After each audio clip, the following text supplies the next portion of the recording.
All right, it is time for Tickety-Boo News.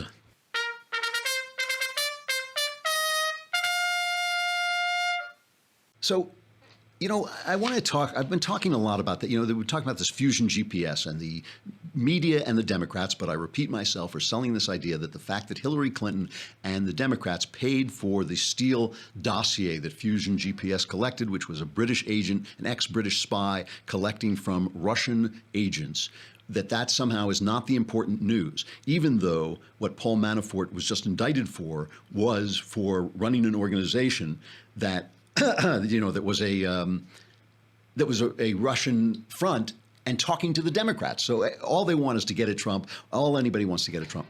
And I just want to talk a little bit about why I feel that this thing with Fusion GPS is a little deeper than they say it is. I mean, there was a piece. Let me see if I can find this. The Wall Street Journal wrote a piece recently saying that they thought that Robert Mueller should quit his investigation. He should resign because he was too close to Comey and he was too close to this whole thing. And in this, they attacked Fusion GPS.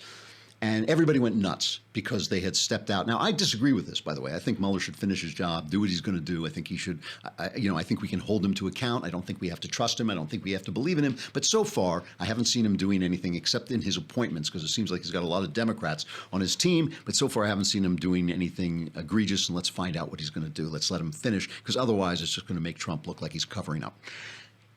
But the Wall Street Journal points out that they say our other sin against media decorum has been asking questions about the role played by Fusion GPS in the 2016 campaign. And they were an Oppo research firm. They went out and got dirt on your opponent. He says, we learned last week that Democrats financed Fusion, which then paid Mr. Steele to come up with his dossier that included dubious information about Trump-Russia ties. Fusion tried to keep the names of its paymasters secret from congressional investigators and even fought a subpoena. One of the dirty little secrets in Washington is that Fusion is a longtime source for journalists, planting political hits that Fusion is paid by third parties to dig up. Now the press corps is defending its meal ticket, often without reporting honestly about Fusion and how it works. One example, and this is an incredible story, a story by Jason Schwartz at Politico on Monday attacked the Wall Street Journal for their Mueller audit, editorial. Jason Schwartz quoted Neil King, and he said he's a former Wall Street Journal editor who slammed the Wall Street Journal, saying, I don't know a single Wall Street Journal alum who's not agog at where that edit page is heading. But Mr. King he joined Fusion GPS when he left the Wall Street Journal. So essentially, Politico is quoting an employee of Fusion to attack the Wall Street Journal for criticizing Fusion.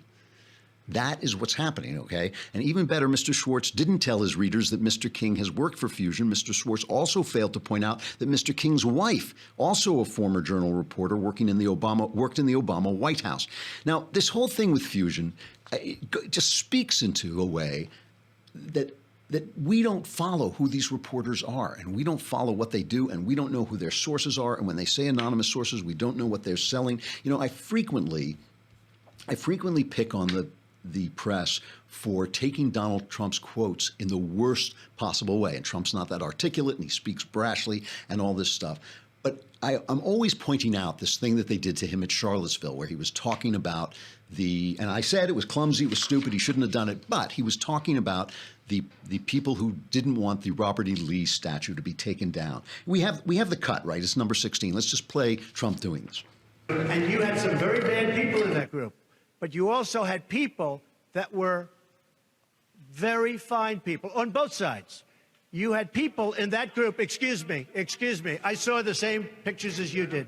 You had people in that group that were there to protest the taking down of, to them, a very, very important statue and the renaming of a park from Robert E. Lee to another name.